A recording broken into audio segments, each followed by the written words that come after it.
Hello అండి అందరికి welcome back to my channel Shabna's things. Last time మన సబ్స్క్రైబర్ ప్రాన్స్ తో వడలు చేసి పెట్టమని కమెంట్ అయితే చేశారు. సో ఈ రోజు అయితే ప్రాన్స్ తో కోఫ్తా ఎలా ప్రిపేర్ చేసుకోవాలో చూపించబోతున్నాను. మిస్ అవ్వకుండా ఫుల్ వీడియోని అయితే వాచ్ చేయండి. అలానే వీడియో నచ్చితే ఒక లైక్ చేసి మీకు నచ్చిన రెసిపీ ఏంటి, నెక్స్ట్ నేను పోస్ట్ చేయాల్సిన వీడియో ఏంటో కమెంట్ బాక్స్ లో వెంటనే కమెంట్ చేయండి. నెక్స్ట్ వీడియో అయితే నేను అదే పోస్ట్ చేస్తాను. ఈ ప్రాన్స్ వడలు అంటే రొయ్యలతో కోఫ్తా ప్రిపేర్ చేసుకోవడానికి మెయిన్ ఇంగ్రీడియంట్ వచ్చి పుట్నాలన్నమాట. ఆ పుట్నాలని స్టవ్ ని సిమ్ లో పెట్టి డ్రై రోస్ట్ చేసుకొని చల్లార్చుకొని పక్కన పెట్టుకోవాలి. స్టవ్ ని సిమ్ లో పెట్టుకొని డ్రై రోస్ట్ చేసుకోవాలి, లేకపోతే పుట్నాలు మాడిపోతాయి. ఆ తర్వాత ప్రాన్స్ ని నరాలు తీసి క్లీన్ చేసుకొని స్టవ్ ని సిమ్ లోనే పెట్టి పాన్ లో ప్రాన్స్ ని వాటర్ పోయేంత వరకు మగ్గించుకోవాలి. మీరు ఒక బౌల్ తో ప్రాన్స్ తీసుకుంటే మీ ఇష్టం, ఏ కొలతతో తీసుకున్నా ఒక చిన్న బౌల్ తోటి ప్రాన్స్ తీసుకుంటే దానికి డబల్ అంటే 2 బౌల్స్ తోటి పుట్నాలు తీసుకోండి. ప్రాన్స్ ని మనం నీళ్లు మొత్తం ఆవిరయ్యేంత వరకు మగ్గించుకోవాలన్నాను కదా, మగ్గుతున్నప్పుడు కొంచెం చిటికెడంతా పసుపు వేసుకోండి.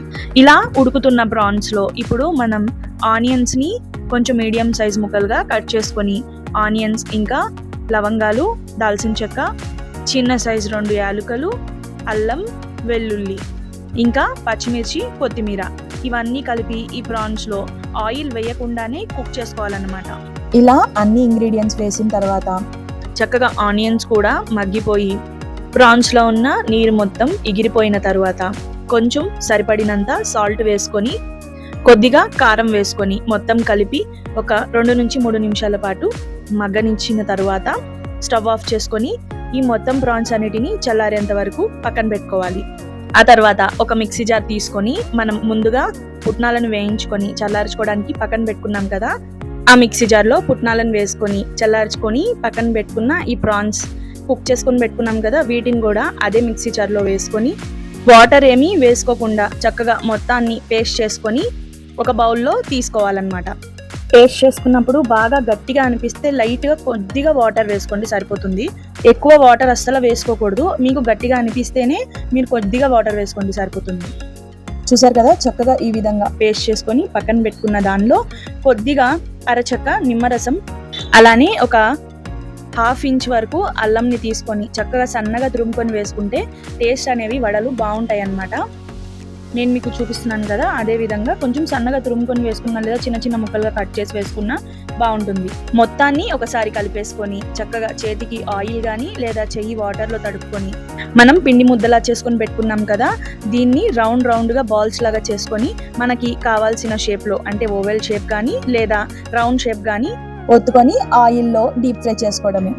ఇలా కడాయి హీట్ అయిన తర్వాత కడాయిలో ఆయిల్ వేసుకొని ఆయిల్ కూడా హీట్ అయిన తర్వాత నేను చెప్పినట్లు చేతికి ఆయిల్ ఆర్ చేతికి కొంచెం వాటర్ తడుపుకొని ఈ కోఫ్తా మనం ఏదైతే చేస్తున్నాం కదా వడలని ఫస్ట్ ఈ విధంగా రౌండ్గా చేసుకొని మధ్యలోకి కొద్దిగా ప్రెస్ చేస్తే సరిపోతుంది. మరీ పలుచగా చేస్తే ఈ కోఫ్తా అనేవి ఇరిగిపోతాయి అన్నమాట. కొద్దిగా లావుగానే మనం ఫ్రై చేసుకుంటే సరిపోతుంది.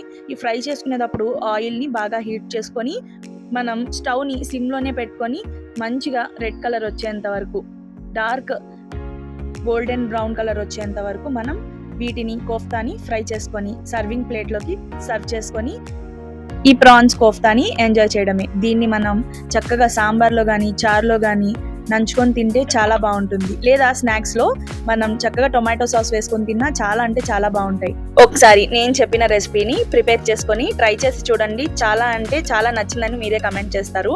మన ఛానల్ని ఫస్ట్ టైం కనుక మీరు చూస్తున్నట్లయితే సబ్స్క్రైబ్ చేయడం మర్చిపోకండి. ఛానల్ని సబ్స్క్రైబ్ చేసుకొని పక్కనే ఉన్న బెల్ ఐకాన్ని ప్రెస్ చేస్తే నేను ఏ వీడియో పోస్ట్ చేసినా మీకు నోటిఫికేషన్ అయితే వచ్చేస్తుంది. సో దట్ మీరు ఈజీగా వీడియోస్ అన్ని వాచ్ చేయొచ్చు. అలానే మీ ఫ్రెండ్స్ అండ్ ఫ్యామిలీ మెంబర్స్కి షేర్ చేసి నా ఛానల్ని సపోర్ట్ చేయండి. ఇంకా మరిన్ని మంచి రెసిపీస్తో మీ ముందుంటాను. Thank you for watching Shabna's things channel.